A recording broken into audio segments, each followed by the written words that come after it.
Thanks everyone for being here today. I wanted to talk about how Launchable can be used with Rails and Rspec apps to bring in the test execution time. So I'd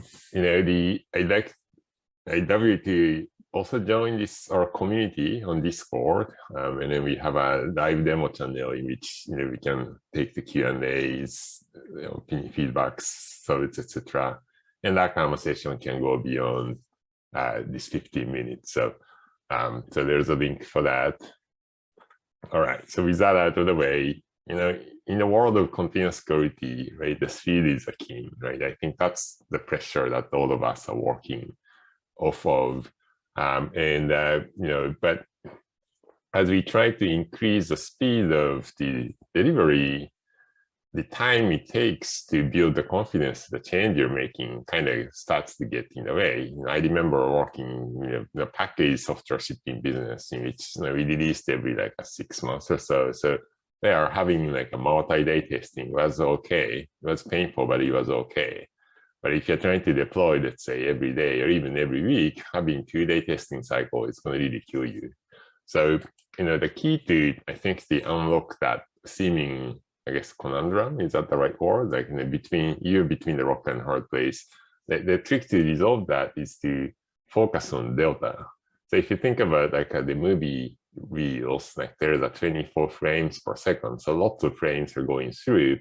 If you try to inspect every single frame, then the speed, double the speed and double the workload. So sooner or later, it's gonna just blow up, just too much friction and heat to the process. But when you have a 24 frames per second, the difference between two adjacent frames is pretty small. And if you have 48 frames per second, then it gets even smaller. So I think the key to solve this challenge is to focus on the delta. The increment between deployments, they are not gonna drastically expand as we increase the speed. So that's the kind of the key approach that one way to think about what we are doing is to help you focus on the delta. Another way to think of this is, if you have those of us who have been around for a project that's long enough, we tend to amass a lot of tests, right? The previous project I worked on had hours worth of testing, but at the same time, those tests feel pretty thin and weak in coverage. And I've come across nobody who said, "Well, we have enough tests, so if you run all the tests, I'm fully confident." It's really trying to drink a watered down orange juice. You have to drink a lot of those in order to get enough vitamin C. So another way to think about what we're doing is we help you condense them into the smaller amount, but still packs enough of the vitamin C. So you can only run a little bit of, drink just a little bit of orange juice, run a little bit of testing and still get most of the coverage. So that's the idea. And then this can be useful in several different situations. So the one is, let's say, if you're in the pull request devalidation, right? So I file a new change and it's going to go off to running a 1 hour or a 2 hour of default pull request validation cycle. And that's going to be really painful for developers. What we can do is, what you can do is, instead of spending 2 hours, what if you can just spend 15 minutes and then to get the 95% coverage for the confidence to the test. And then that's probably good enough to run the change. And then if something breaks, then you have a post-merge test cycles that to catch those problems.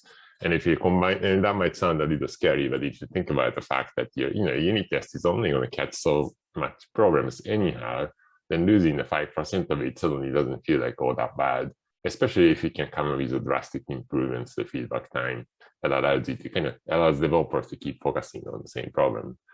Another way that you can use Launchable is to shifting changes to the left. So imagine an Untitled software development team had this nightly test set up, say integration test, UI tests, those tests that take long time.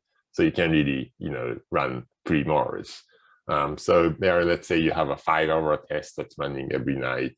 What that means is, as a developer, the earliest that you get the feedback based on that test is a day, basically next morning.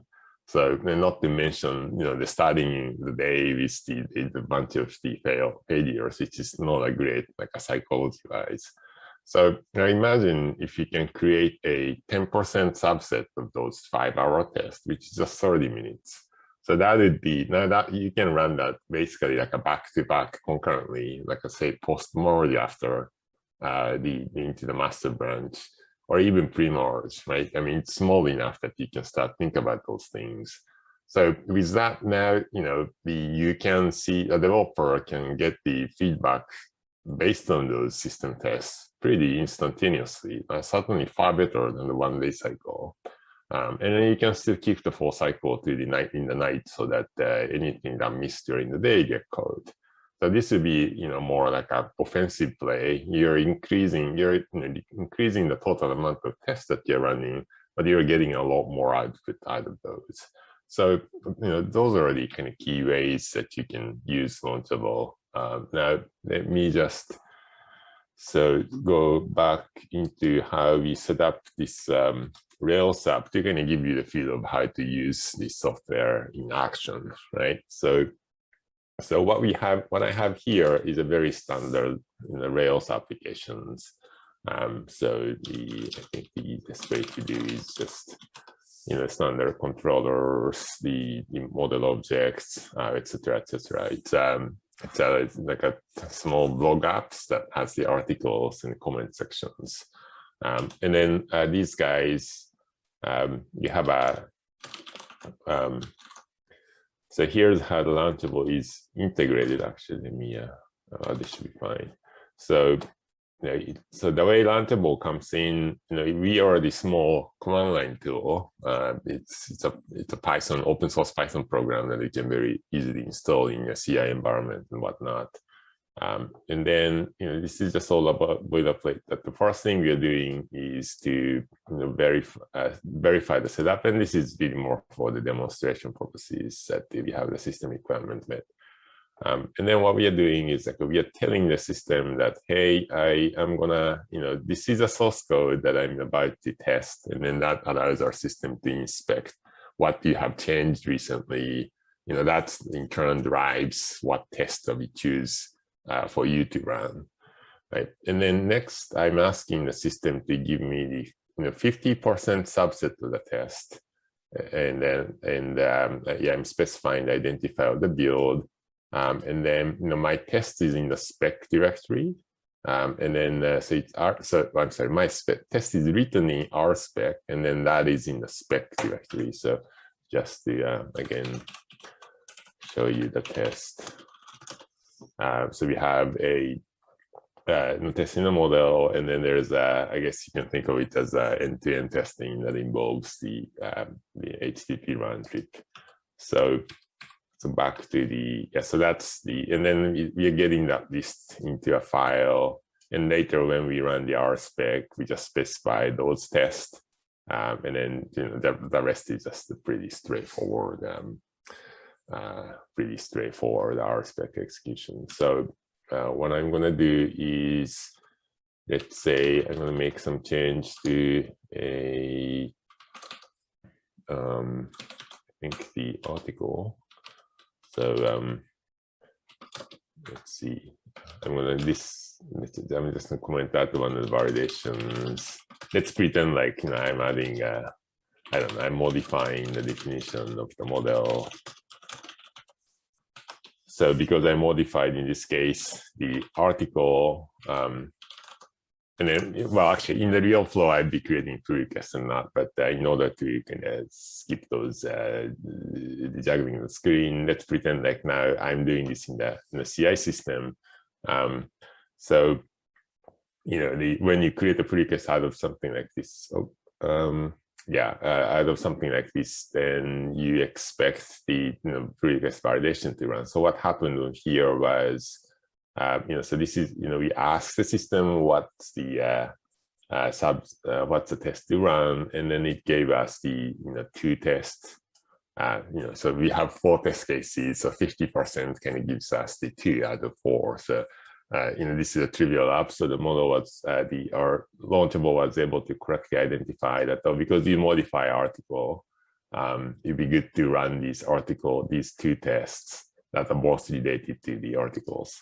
So I guess in this case, I was, well, yeah, so we did the right thing. In this case, the test did pass, so everything is good. And you have sufficient confidence. Let's say I'm just gonna throw away this one change, going back to the same thing, and then let me just modify a comment section instead. So modifying the comment section, and then if I run the same script, so what's happening is, again, the system is looking into, all right, so what has changed, and then what we know as a test. So in this case, you modify the comment model, so it's probably worthwhile to run this comment-related test. And in this case, my change did cause regression, so it was able to catch those regressions. But again, if this is a real system, instead of having 4 tests, you might have 4,000 test cases. Taking like a 30 minutes or 1 hour. Imagine like you being able to cut that down to like a much shorter time, and that's the capability that I'm trying to demonstrate here. So with that, let's come back. Let me come back here. So in this demo, I just kind of made up those 50% number just for the demonstration purposes. Now in real life, like how are you going to choose those? So, we help you, because our system analyzes how your tests are behaving and how our models are making predictions. We'll be able to give you a plot like this where, so here on the x-axis, you have all the test cases you can run. It's it's a time. So, and then, as you run the tests, you find regressions to be found from this test suite. So of course, like if you run all the tests, then you can always find all the problems to be found from this test suites, which is good. So it the curve is always go from 0 to 100%. Now red is the baseline, which says like if you're executing the test in a random order, which is basically what you're doing without the help of Launchable, then you get this much. So let's say by the time if you run 50%, you get about 70, to 4, I don't know, something percent of the regression to be code. So what Launchable is, and that's just out of sheer luck. So what Launchable is trying to do is like we intentionally stack the order of the execution so that you get to run these the high tests with high failure high probability of the failures. So you can see in this case right off the bat, like you go up to 80 to 5% ish. So you can run a really small subset to get a great sanity checks.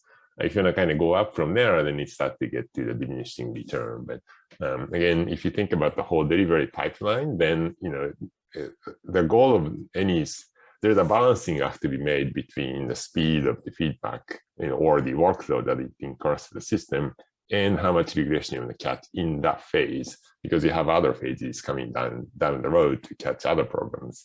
So this helps you make informed decisions, and translating this to like a real world impact. This is the one team that we worked with where they had a testing going on in embedded devices, which the testing takes a long time. Like it runs like a semi-human speed. So for them, it takes about an hour to build and flash the device and prepare the setup for the testing, and then another hour running all the tests. So they were able to use the Launchable to bring the test execution time drastically down to 12%. 12 minutes. So we couldn't obviously reduce the time to do the building and so on. There's always some portion that we won't be able to shrink. But with just what's great about what we do in my mind is that you can really easily deploy us. Like there's not we didn't have to change anything fundamentally. Just like a 5-6 line addition to your CI script gets us this kind of speed gain. And then when you have the 400 runs of these going in any given year, any given week rather, the annually, like it adds up to a lot of hours saved for developers. Like it's a lot less frustrations. And if you're a developer, I know this pain. So again, like think of what we are doing as like we're giving you the numbers that you can go to your boss to get what you need. And then in this case, they were able to save, close to $1 million a year. And that means, we could calculate the ROI very precisely because we measure every execution like that. So this much saving, like a translator, is almost amounts to adding 8 full-time developers to the staff. That's a lot. Or another way to think about this in this case is embedded development. So that amounts to tripling the hardware capacity that they had in the pool for running the test. More information about this the customer white papers on their website. And our solution is free for small teams and open source projects. And then beyond that, if you're like a modest sized team, there's a user-based pricing that makes it really easy to figure out how much it's going to cost for you. And then if you have large scale deployments, then we only charge what the value we provide for. So otherwise, it's the value-based pricing. So like some of you might be wondering, well, how much of the impact this will create for you? Well, then like you're not gonna, like, we won't get paid unless we create impact. So that's the all right. So that's the 18 minutes mark. So I apologize for running a little bit late, but that's what I wanted to show. Any questions? So yeah, Kohsuke, we have a question in the chat from Martin, and he asked, how do you decide which test will be part of the adaptive subset? Right, of course, and I didn't talk about that at all. So, so we look at the two main things. So in the demo, you saw that we are telling the Launchable where your Git repository is. So we look at your commit graph to see, what kind of what part of the system has changed. So in this demo, the system noticed that, oh, you changed the article. And on the other side, we also look at the past text execution results. So I actually didn't show that in this demo script because the model is pre-made. So we look at how this test has behaved in the past. Did it pass all the time? Did it fail? When did it fail? What are the kind of triggering changes in the system in the past that caused this test to fail? And then so those are the two informations that we primarily look at in order to determine what test to run in what order. All right. Yeah. So yeah. All right. So I think if there's no further questions, that's probably it. And I'm happy to, I'm always looking forward to hearing from people who are developing software and then having challenges. So if you're so willing, join us in the Discord community. Again, the link is at the bottom of the screen. And I'd love to take the conversation forward from here. All right. Thank you very much. Have a great day. Bye.